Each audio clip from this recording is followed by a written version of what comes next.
الحمد لله وكفى وسلام على عباده الذين اصطفى أما بعد فأعوذ بالله من الشيطان الرجيم بسم الله الرحمن الرحيم إن الصلاة كانت على المؤمنين كتابا موقوتا صدق الله العظيم. مسجد میں حاضر قابل قدر مصلیین کرام اور عزیز طلباء، اللہ تبارک و تعالی نے ہمیں جو دین عطا فرمایا ہے، اس دین کے جو بنیادی ارکان ہیں، کلمہ طیبہ لا الہ الا اللہ محمد الرسول اللہ کا اقرار، نماز، روزہ، حج اور زکوٰۃ، یہ بنیادی ارکان ہیں، یہ اسلام کی بہت ہی بیسک چیزیں ہیں، بلکہ ان کو اصل کا درجہ حاصل ہے. پچھلے 1400 سالوں سے یہ جو عنوان ہے نماز کا، روزے کا اور استطاعت ہونے پر حج کا اور صاحب نصاب ہونے پر زکوٰۃ کی ادائیگی کا، یہ عنوان مسلم معاشرے میں اتنا زیادہ پرانا ہو چکا ہے، اتنا زیادہ مانوس ہو چکا ہے اور ان عناوین پر اتنی زیادہ گفتگو ہو چکی ہے کہ بظاہر اس کی جاذبیت ختم ہو گئی ہے. اسی لیے موجودہ زمانے میں جو بڑے بڑے دینی جلسے ہوتے ہیں، بڑی بڑی دینی محفلیں سجائی جاتی ہیں، کانفرنسیں ہوتی ہیں، سیمینار منعقد کیے جاتے ہیں، اور ان سیمیناروں میں، کانفرنسوں میں خطباء اور مقررین تقریر فرماتے ہیں تو ان عناوین کو اپنی گفتگو کا موضوع نہیں بناتے. اس لیے نہیں بناتے کہ اب امت کے لیے، سامعین کے لیے، تقریر اور خطاب سننے والے لوگوں کے لیے ان عناوین میں کوئی ایسا نیاپن، کوئی ایسی جدت نہیں ہے جس میں کچھ جاذبیت ہو، کچھ اٹریکشن باقی ہو، جن کی وجہ سے وہ گفتگو کو غور سے سنیں اور ان کی گفتگو کی طرف کھینچ آئیں. پرانا سمجھ لیا گیا ان موضوعات کو، اور صحیح بھی ہے کہ یہ بنیادی عناوین اتنے زیادہ بولے گئے، خطباء نے، مقررین نے ان پر اتنی زیادہ گفتگو فرمائی کہ اب امت کا کوئی ایسا فرد باقی نہیں ہے جس کو یہ معلوم نہ ہو کہ نماز پڑھنا فرض ہے. امت کا کوئی فرد ایسا نہیں ہے جس کو یہ معلوم نہ ہو کہ روزہ رکھنا فرض ہے. امت کا کوئی فرد نہیں ہے جسے معلوم نہ ہو کہ زکوٰۃ نکالنا فرض ہے. امت کا کوئی ایسا فرد باقی نہیں ہے جن کو یہ معلوم نہ ہو کہ استطاعت رہنے پر حج کی ادائیگی بھی فرض ہے. یہ بالکل عام ہو چکی ہے، یہ بات ہر ایک کو معلوم ہے. لیکن اگر عمل کی نگاہ سے ان موضوعات کو دیکھا جائے، عمل کے اعتبار سے ان موضوعات کو اپنی عملی زندگی میں اگر ٹٹولا جائے تو مسلم معاشرہ زیرو پر آؤٹ ہے. آج دیگر ارکان کو چھوڑیے، بات کے لیے رہنے دیجئے، آج صرف جو کلمہ طیبہ کے بعد پہلا رکن نماز ہے، اس نماز کا ہم جائزہ لیتے ہیں اپنی عملی زندگی میں کہ ہم نے کس حد تک اس کو اپنا رکھا ہے۔ حضور اکرم صلی اللہ علیہ وسلم نے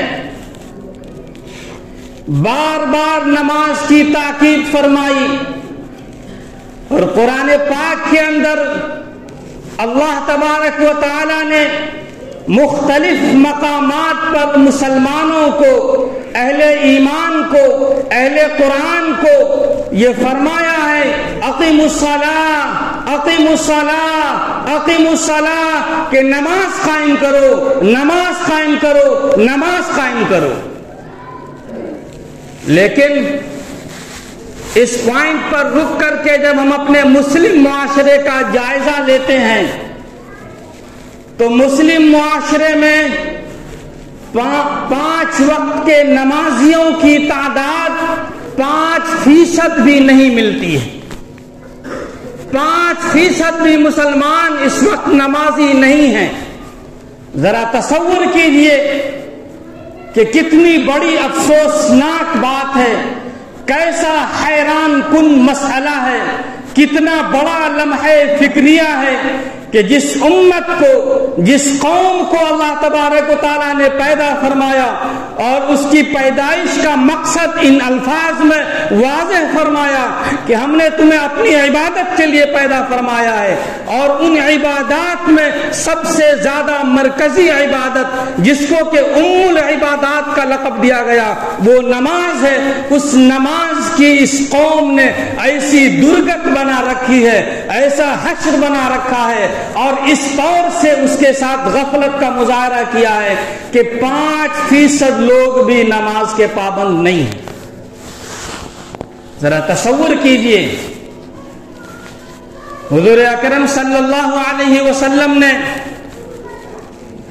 ایک حدیث میں ارشاد فرمایا، حضرت عبداللہ ابن جابر اس حدیث کے راوی ہیں، فرماتے ہیں کہ ان بین الرجل وبین الشرک والکفر ترک الصلاۃ، کہ انسان کے درمیان اور کفر و شرک کے درمیان جو حد فاصل ہے وہ نماز ہے، وہ نماز کا چھوڑنا ہے۔ معلوم یہ ہوا کہ مسلمان ہو اور وہ نماز نہ پڑھے، مسلمان ہو اور وہ نماز کا پابند نہ ہو، ایسا ہو ہی نہیں سکتا، اس لیے کہ نماز کا چھوڑنا یہ کافر ہونے کی علامت ہے، یہ مشرک ہونے کی علامت ہے، یہ بدماش ہونے کی علامت ہے، یہ بدتمیز اور گستاخ ہونے کی علامت ہے، یہ اللہ کے نافرمان ہونے کی علامت ہے۔ حضور اکرم صلی اللہ علیہ وسلم نے اپنی تربیت میں جس معاشرے کو پیدا فرمایا تھا، اٹھا کھڑا کیا تھا، جس معاشرے کی آپ نے تربیت کی تھی، اس معاشرے میں کھلے منافق کو بھی یہ جرأت نہیں ہوتی تھی کہ نماز کے وقت وہ مسجد سے باہر نظر آ جائے، کھلے منافق کی یہ جرأت نہیں ہوتی تھی۔ لیکن آج افسوس ہے، آج افسوس اس بات کا ہے کہ مسلم معاشرے میں مسلمانوں کا یہ عالم ہے، جو عوام ہے ان کا بھی وہی حال ہے، جو خواص ہیں ان کا بھی وہی حال ہے کہ اللہ کا منادی آواز لگاتا ہے حی علی الصلاۃ، حی علی الصلاۃ، آؤ نماز کے لیے، لیکن نہ عوام کے کان پر جوں ریگتی ہے، نہ خواص کے کان پر جوں ریگتی ہے، اور اپنے لحاظ میں، اپنے کمبل میں، اپنے بستر پر پڑے رہتے ہیں اور نماز چھوڑنے کا ارتکاب کرتے ہیں۔ یہ مجرمانہ کردار ہے، یہ بہت بڑا جرم ہے جس کا حساب اللہ کی عدالت میں ہر ایک کو دینا پڑے گا۔ نماز کی فرضیت صرف عوام کے لیے نہیں ہے، اس کی فرضیت میں عوام بھی شامل ہے، خواص بھی شامل ہے، کسی کے لیے کوئی تفریق اس میں نہیں رکھی گئی۔ مختلف روایات میں مختلف صحابہ سے روایات منقول ہیں۔ حضرت عبداللہ ابن جابر، حضرت عبادہ ابن صامت، حضرت انس ابن مالک، حضرت ابو ہریرہ اور حضرت ثوبان رضی اللہ عنہم اجمعین اور بھی ان کے علاوہ مختلف صحابہ کرام سے مختلف الفاظ کے ساتھ مختلف تعبیرات کے ساتھ جو روایات ترک نماز کے حوالے سے نقل کی گئی ہیں وہ روایات ایسی ہیں جن کے ظاہری معانی سے یہ بات واضح ہے کہ جو لوگ جان بوجھ کر نماز چھوڑتے ہیں ترک نماز کے مرتکب ہوتے ہیں وہ مشرک ہیں وہ کافر ہیں. یہ روایات کے ظاہری معنی بتلاتے ہیں. بلکہ حضرت عبادہ ابن صامت رضی اللہ عنہ ایک حدیث کے راوی ہیں, فرماتے ہیں کہ اللہ کے رسول صلی اللہ علیہ وسلم نے فرمایا لا تشرکوا باللہ شیئا, کہ اللہ کے ذات کے ساتھ کسی کو شریک نہ ٹھہراؤ, ولا تترکوا الصلاة عمدا, اور جان بوجھ کر نماز نہ چھوڑو, فمن ترکها عمدا متعمدا فقد خرج من الملہ, کہ جس نے جان بوجھ کر نماز چھوڑ دی وہ ملت سے باہر ہو گیا, وہ ملت سے خارج ہو گیا. یہ عبداللہ یہ حضرت عبادہ ابن صامت کی روایت. اور آگے بڑھیے, علامہ ابن عبد البر نے اپنی تمہید میں صحیح سند کے ساتھ ایک اثر نقل کیا ہے جو عبداللہ ابن جابر رضی اللہ عنہ سے منقول ہے. صاف صاف فرمایا گیا من لم یصلی فہو کافر, من لم یصلی فہو کافر, کہ جس نے نماز نہ پڑھی وہ کافر ہے. اس کے باوجود بزرگوں ہم نماز کے چھوڑنے والوں کو کافر نہیں کہتے, حالانکہ ابراہیم نخعی, اسحاق ابن راہوے, امام احمد بن حنبل اور دیگر اصحاب ظواہر کی رائے یہی ہے کہ جس نے جان بوجھ کر نماز چھوڑ دی وہ کافر ہو گیا. لیکن احناف کے یہاں اس بات کی وضاحت ہے کہ جب تک انسان نماز کی فرضیت کا انکار نہ کرے تب تک کافر نہیں کہا جا سکتا, وہ کافر نہیں ہو سکتا. لیکن اس کے فاسق ہونے میں, اس کے گنہگار ہونے میں, اس کے بدماش ہونے میں کوئی شبہ نہیں, کوئی شبہ نہیں ہے اس کے فسق میں. اور یہ معمولی درجے کا فسق نہیں ہے, یہ معمولی درجے کی بدماشی نہیں ہے, یہ معمولی درجے کی نافرمانی نہیں ہے کہ آج مسلم معاشرے میں مسجدیں ویران ہوں اور نماز کے وقت ہمارے گھر آباد ہوں. یہ بہت بڑا جرم ہے جس کے تعلق سے اللہ کی عدالت میں ہر ایک کو جواب دینا پڑے گا, اس لیے کہ نماز فرض عین ہے, ہر ایک کے ذمہ اس کی ادائیگی لازم اور واجب ہے, ہر ایک کے ذمہ اس کی ادائیگی ضروری ہے.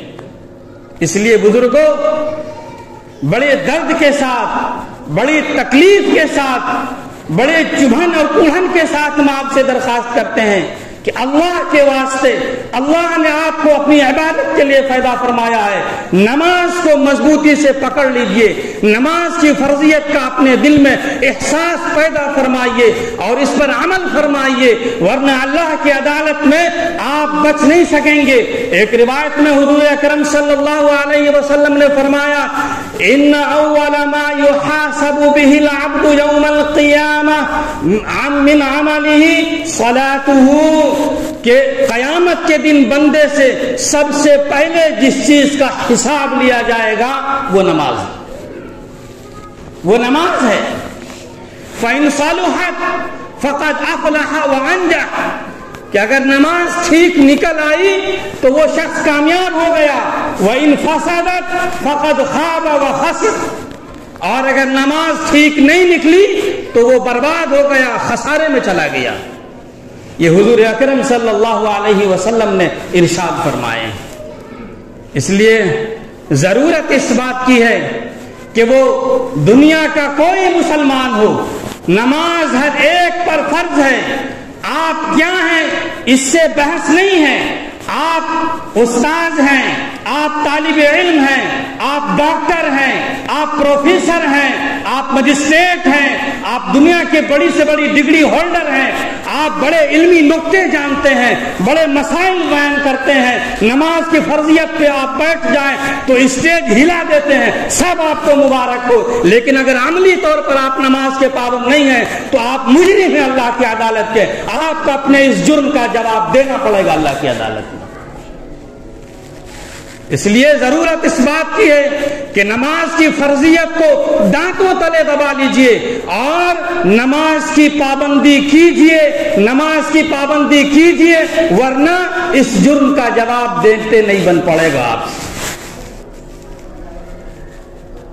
دوسری ایک بات یہ ہے کہ جو لوگ نمازی ہیں, جو لوگ نمازی ہیں, ان کا یہ عمل آج کل خاص طور سے چونکہ ٹھنڈک کا زمانہ چل رہا ہے, وہ مسجد سے دور ہیں, وہ اپنے نہا خانوں میں, اپنے حجروں میں اور اپنے کمروں میں نماز ادا کرتے ہیں. میں ان سے بھی دست بدست عرض کرتا ہوں, اللہ تبارک و تعالیٰ نے قرآن پاک میں فرمایا وَارْكَعُوا مَعَ الرَّاكِعِينَ کہ نماز پڑھنے والوں کے ساتھ نماز پڑھو, رکوع کرنے والوں کے ساتھ رکوع کرو. جماعت کی بڑی اہمیت ہے. اسلام اتحاد کا, اتفاق کا, اجتماعیت کا مذہب ہے, اجتماعیت کا دین ہے, شیرازہ بندی کا دین ہے. اسی لیے حضور اکرم صلی اللہ علیہ وسلم نے جب مکہ مکرمہ سے مدینہ منورہ ہجرت فرمائی تو تھوڑا سا موقع مقام قبا میں آپ کو ملا. 14 دن آپ نے وہاں قیام فرمایا. جو مکے سے مدینے کے راستے میں ایک بستی ہے جو مدینے سے 3 کلومیٹر کے فاصلے پر ہے, 14 دن کا آپ نے قیام فرمایا اور اس قیام کو غنیمت جانتے ہوئے آپ نے سب سے پہلے مسجد کی تعمیر فرمائی جس کو ہم مسجد قباء کہتے ہیں. اور پھر اس کے بعد جب مدینہ منورہ تشریف لے گئے تو اپنے رہنے کا انتظام بعد میں کیا. ہوا نہیں ہوا اس کی کوئی پرواہ نہیں, بے فکر ہیں اس سے کہ ہم کہاں رہیں گے, کہاں آرام کریں گے. سب سے پہلے آپ کو فکر اگر کسی بات کی ہوئی تو مسجد کے تعمیر کی ہوئی. آپ نے مسجد تعمیر فرمائی اس لیے کہ اسلام جو دین ہے وہ اجتماعیت کا دین ہے, وہ اتحاد کا دین ہے. ایک ایسا پلیٹ فارم ہونا ضروری تھا جہاں مسلمان یکجا ہو سکتے تھے. علامہ شامی نے اپنے فتاوی میں لکھا ہے کہ الجماعت سنت مؤکدۃ للرجال کہ مردوں کے لیے جماعت کی حاضری, جماعت جو ہے وہ سنت مؤکدہ ہے. آگے فرمایا وقیل واجبۃ وعلیہ العامہ یہ بھی کہا گیا ہے کہ جماعت واجب ہے اور اسی پر عام مشائخ ہیں. یعنی عام مشائخ کا ماننا ہے کہ جماعت واجب ہے. اور آگے فرمایا کہ بعض لوگوں کے نزدیک جماعت کا واجب ہونا ہی راجح ہے.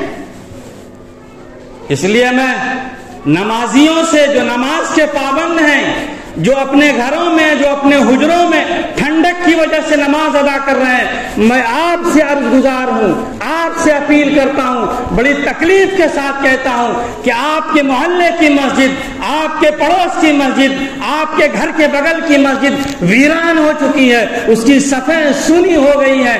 آپ ان کو ویران نہ کیجیے, آپ ان کا پیٹ بھریے, مسجد کو آباد کیجیے. آپ سے یہاں کی صفیں آواز لگاتی ہے کہ اے نمازیوں آؤ جماعت کے ساتھ نماز ادا کرو. اس میں 27 گنا, کسی روایت میں 25 گنا زیادہ ثواب ملتا ہے. یہ جماعت کی فضیلت ہے, یہ جماعت کی فضیلت ہے.